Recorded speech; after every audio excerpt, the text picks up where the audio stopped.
Dread and Sky Dread and Sky, c'est du rap. avec Benoît. Bonsoir. Bonsoir Benoît, comment tu vas? Bah écoute, très bien, ravi de t'avoir, notre partenaire. Est-ce que je peux te laisser te présenter du coup? Allez, moi c'est Claudem, le fondateur du média Le Conteneur, qui n'est pas juste un média, donc on fait comme toi Benoît, on fait des interviews, on les reçoit, ou alors souvent on va plutôt les voir. Beaucoup d'artistes, on est plus urbain, donc ce qu'on veut c'est vraiment être proche des artistes pour les faire parler, pour faire entendre parler d'eux tout simplement, et puis qu'ils puissent s'exprimer par le biais de notre web radio aussi. Là où on a la chance d'avoir ton émission Dread and Sky qui passe tous les mardis à 18h. Je le rappelle, les amis, venez écouter Dread and Sky. C'est une émission mais pure et dure, franchement du rap comme on aime. Bah franchement, et comme tu sais présenter, vraiment, j'en suis jaloux. Mais non, faut pas. En tout cas, je te remercie beaucoup pour les compliments et je te les retourne parce que tu présentes très bien, tu as une bonne prestance en vidéo. Et une question me venait, c'est pourquoi Le Conteneur? Pourquoi Le Conteneur? Parce qu'en étant entre Rouen et Le Havre, j'avais cette image, tu sais, tu ouvres un conteneur et tu découvres plein de choses. L'orthographe, j'ai fait exprès de mal l'écrire pour qu'on puisse la retrouver un petit peu plus. Mais voilà, Le Conteneur, c'est mal écrit, c'est fait exprès. Et j'en suis fier, faute d'orthographe. Et du coup, ça représente quoi pour toi, tout ce que tu fais? Qu'est-ce que ça te procure?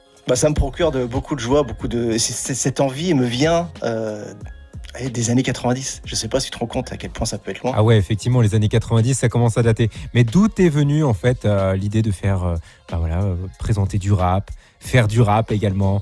Comment c'est venu tout ça? Mon premier amour pour le hip-hop, c'était la danse, le Smurf, tu vois, c'était vraiment, je suis devenu amoureux en voyant ça, ces images, mais on n'en voyait jamais. On en attendait toujours une suite. Est-ce qu'un jour on reverra des choses comme ça? Et puis, Sydney, HIP sur TF1, qui a balancé le retour du Smurf, qui a fait ses premiers trucs, HIP, Et puis j'ai découvert Rap Attitude et Rap Line sur M6. Mais franchement, dès la première émission, avec ce générique, créé par IAM, je sais pas si tu te souviens. Non, j'étais très jeune à ce moment-là, on n'a pas le même âge, je te rappelle. Merci de me le rappeler, on arrête l'interview, terminé.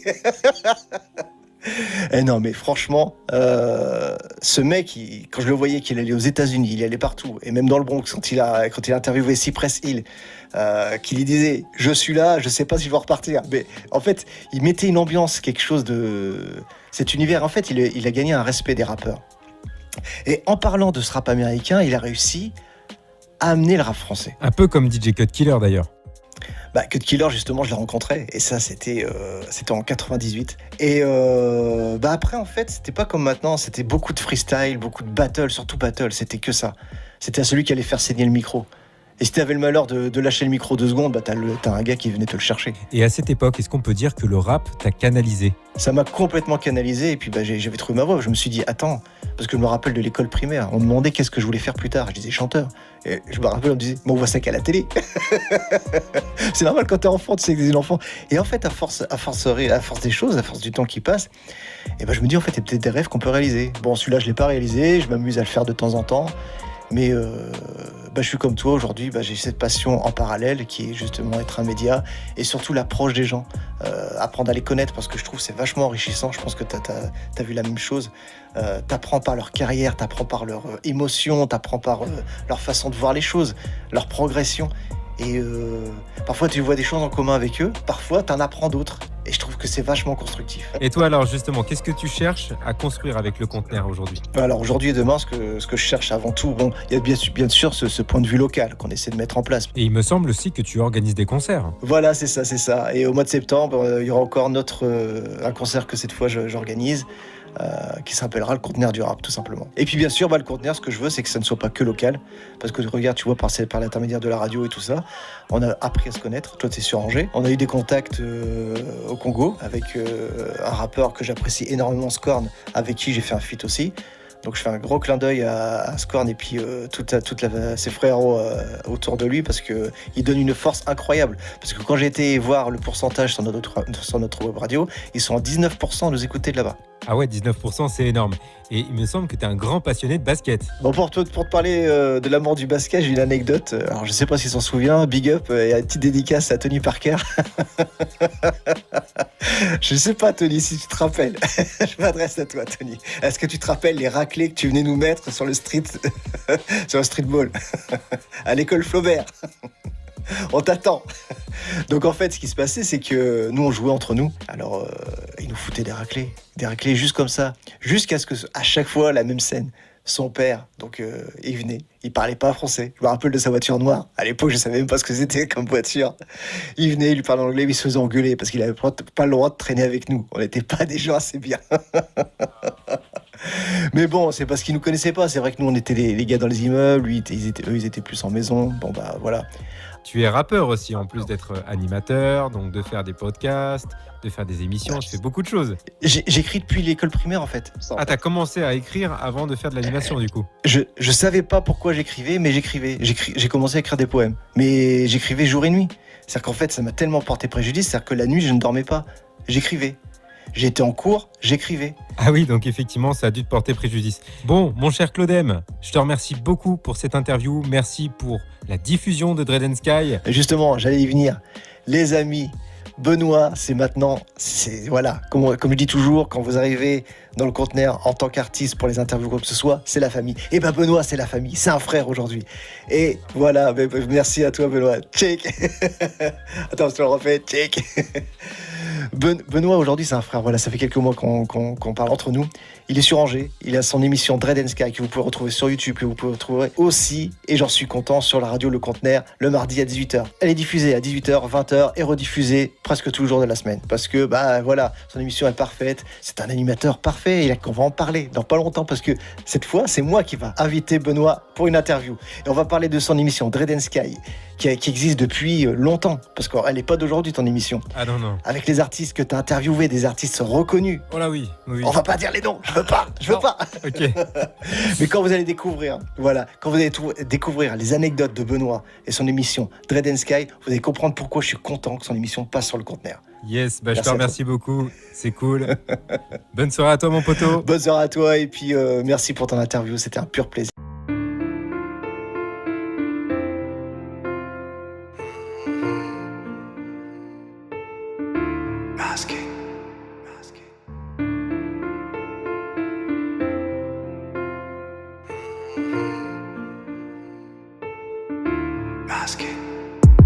J'ai passé le long de ma vie à me cacher, à peine pris le temps de chercher à exister.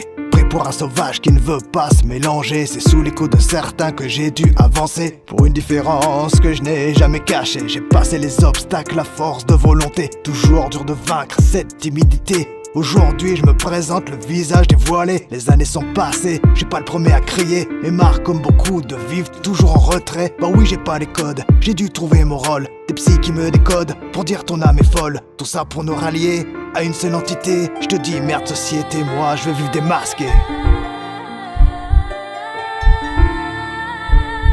Vivant caché au lieu d'assumer la personne qu'on est, celle qui est vraie, qui mérite d'exister. Vivant caché au lieu d'assumer la personne qu'on est, celle qui est vraie, qui mérite d'exister.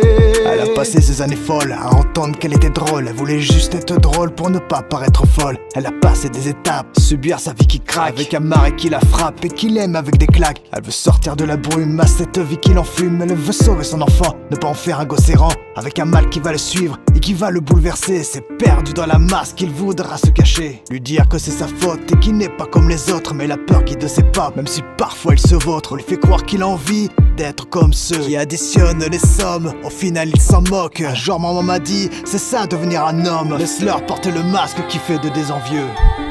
Lève le masque. Vivant caché au lieu d'assumer la personne qu'on est, celle qui est vraie, qui mérite d'exister.